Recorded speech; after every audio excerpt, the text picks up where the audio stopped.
Olá, muito boa noite para você. No NT Vale Especial de hoje você vai ver as notícias que foram destaques na semana. O frio chegou e castigou a muitos nos últimos dias. Veja ainda o recomeço das comunidades do Rio Madeira. Como está a situação das famílias ribeirinhas após a enchente que deixou milhões de pessoas desabrigadas. E como não poderia faltar, a nossa viagem em boa companhia. Peter Goldschmidt nos leva esta semana para conhecer a Quênia. Mas o NT Vale Especial de hoje começa falando sobre a lei que entrou em vigor esta semana, o Marco Civil da Internet, uma nova lei que estabelece os direitos e deveres de internautas e de empresas também, provedores de internet no Brasil. A ideia é garantir a liberdade de expressão aos usuários e impedir que as empresas controlem o uso da internet. Nas ruas, para muitos, o assunto ainda é desconhecido. Você sabe o que significa o Marco Civil da Internet? Não. Não faço ideia. Nunca ouvi falar. A lei foi sancionada por Dilma Rousseff no dia 24 de abril e entra em vigor agora, depois de 2 meses. No ano passado, após as denúncias de espionagem nos Estados Unidos, a presidente pediu urgência na tramitação do projeto na Câmara dos Deputados e no Senado. O Marco Civil da Internet proíbe a violação, por exemplo, de conversas nas redes sociais e mensagens de e-mail, exceto com autorização judicial. A restrição também vale para outros conteúdos, tirar da rede fotos ou vídeos de obras protegidas ou que contrariem regras das redes sociais, só será possível com autorização da Justiça. Não é o fato de eu utilizar, por exemplo, o Google para acessar um tipo de informação nociva que o Google tenha que ser responsabilizado por isso. Não é o fato de eu utilizar cabos de uma empresa de telefonia para acessar a internet e ter acesso a esta informação nociva que eu tenho que responsabilizar essa empresa de telefonia. Eles são neutros em relação às informações que são colocadas na internet. Segundo o professor de Direito Penal, a ideia é impedir a censura e garantir a liberdade de expressão dos internautas. Um dos principais pontos da nova legislação é a questão da neutralidade da rede, que impede que as empresas controlem o uso da internet. Se o princípio da neutralidade não fosse reconhecido no Marco Civil da Internet, as empresas poderiam selecionar o tipo de informação que seria acessada pelo usuário, criando pacotes, como nós temos hoje com TVs pagas, criando pacotes, permitindo que alguns usuários que tenham menos condição financeira acessem apenas alguns tipos de informação. Por exemplo, o usuário que paga o plano básico teria acesso apenas a e-mails e a rede social e não teria acesso a qualquer outro conteúdo da internet. O Marco Civil também determina que os registros de conexão dos usuários sejam guardados pelos provedores durante 1 ano, sob total sigilo e em ambiente seguro. Por telefone, o diretor da SaferNet Brasil, organização não governamental que atua na pesquisa e prevenção de crimes da internet, diz que é preciso urgência em ações educativas, já que o usuário é o principal responsável pelos conteúdos que acessa e publica na rede.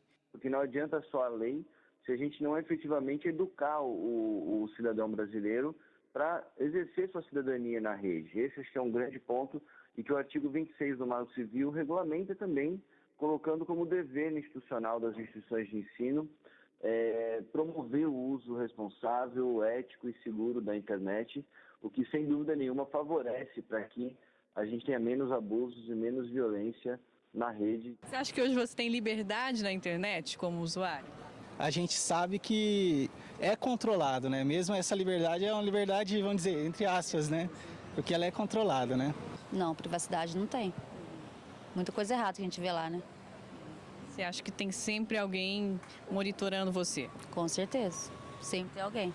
Eu acredito que eu não tenho liberdade nenhuma para acessar a internet. Tudo que eu tenho feito ali tem menos privacidade do que o que eu faço aqui na rua sem internet. Na minha opinião, que isso daí dá margem ao governo poder controlar algumas liberdades individuais da população. Eles tentam vender pra gente como que isso vai ser só vantagem, mas na verdade sabemos que não é bem assim.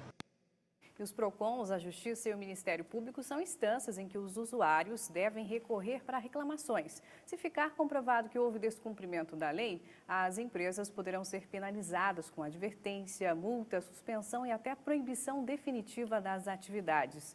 Está aqui conosco para falar mais sobre esse assunto nos nossos estúdios o consultor de relação de consumo, Dori Bocô. Muito bom dia, muito obrigada pela sua presença aqui. Eu que agradeço, é uma honra. Obrigada pela sua participação. Agora, a gente viu ali a opinião da população, muita gente não se sente segura e a essência desse projeto aí é justamente dar liberdade de expressão para os usuários da rede. Você acha que essa opinião dos usuários pode mudar mais para frente ou ainda precisa muita regulamentação nessa lei? Precisa muita regulamentação. E eu vou dizer, não acredite que você tenha tranquilidade e privacidade no uso da internet. É muito difícil.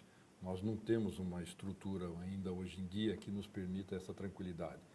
Antes de você teclar, você tem que saber em que site que você está trabalhando. Se você for comprar, por exemplo, alguma coisa, compre primeiro pesquisando no comércio da sua região. Depois, você verifique nos sites de relacionamento se esse site que você está analisando na tela não é só um site de fachada. Observe com pessoas da sua confiança se já compraram e já receberam. Anne, muita gente acredita na oferta e não chega a receber. Muitos consumidores são atraídos na internet pelo preço, mas aqueles cuidados de saber a procedência dessa empresa tem que continuar. Tem que continuar. Esquece esse negócio. Ninguém faz milagre. Só preço não é garantia para você. Nós nunca saberemos se do outro lado da tela é um site de fachada. Então, procure na Fundação Procon, na primeira tela, tem lá um ícone vermelhinho que fica rodando dos chamados sites não recomendados. Já tem mais de 338 sites. E com isso você já fica esperto, porque oferta aparece em todo lugar. Mas se não tiver uma loja física nas proximidades ou na região, com quem que você vai falar se esse pessoal sumir? Nem a polícia acha esse pessoal. Agora, a partir de agora, o consumidor, o internauta, na verdade, ele tem que procurar a justiça caso ele se sinta ofendido. Mas, no caso dos consumidores, eles devem continuar procurando o PROCON para recorrer a isso? Esse Marco Civil auxiliou que o juizado especial civil, né, os juizados antigos de pequenas causas, eles têm agora uma autonomia para trabalhar essa questão de danos morais, danos materiais. Mas os PROCONs ainda, nas cidades que existem, são as instâncias seguras. Se porventura não tiver PROCON, nós podemos procurar a Defensoria Pública, o Ministério Público e tentar até na OAB, que é a Ordem dos Advogados, no seu município. Não fique calado, procure a defesa dos seus direitos. Agora, há muita coisa a ser definida. Por exemplo, quem vai fiscalizar todo esse trâmite? Olha, pessoal, calma, porque nós temos que verificar primeiro a regulamentação que vem por aí. E segundo, tem que ter uma estrutura muito grande que está sendo implementada dessa fiscalização. Não confie. Se for confiar, já confie só desconfiando. Eu sou meio jurássico com essa questão de internet. Eu não gosto de mandar nenhum dado pessoal, nenhum dado financeiro e não gosto de comprar por internet. Já tive muitos casos. Mas não quero dizer que a internet não serve. Ela serve para educação, serve para cultura, serve para pesquisa. Depende de como o usuário... De como você usa isso daí. Exatamente. Agora, temos o lado mal. Foi um trabalho meu de defesa de tese no curso meu de pós-graduação. O lado mal da internet, pedofilia, prostituição infantil, essas coisas. Agora, Dori, quais são as atribuições do PROCON caso essas empresas não cumpram com esse princípio de neutralidade? Se existir a empresa, o PROCON vai autuar a empresa depois de um procedimento administrativo instaurado com base no princípio do contraditório e o amplo direito de defesa. As multas poderão de 700 chegar até 7 milhões, mas precisa existir a empresa. E se não existir a empresa, denunciar através da polícia para fazer investigação. E nós temos caso de várias empresas que fazem vendas enormes e só recebem o dinheiro, mas não entregam. Então, se você puder, você de casa, se puder, primeiro receber para depois pagar, e se for pagar por boleto, depois que você conferir o material, é mais tranquilo. Nunca mande dinheiro, nem dados pessoais, nem dados financeiros antes de receber o seu produto. Tá certo. Dori, muito obrigada pela sua participação, suas orientações muito importantes aí. Eu que agradeço. Muito obrigado. Para os nossos telespectadores. E o NT Vale Especial vai agora para um rápido intervalo, mas daqui a pouco você confere como está o recomeço da comunidade do entorno do Rio Madeira. É já já.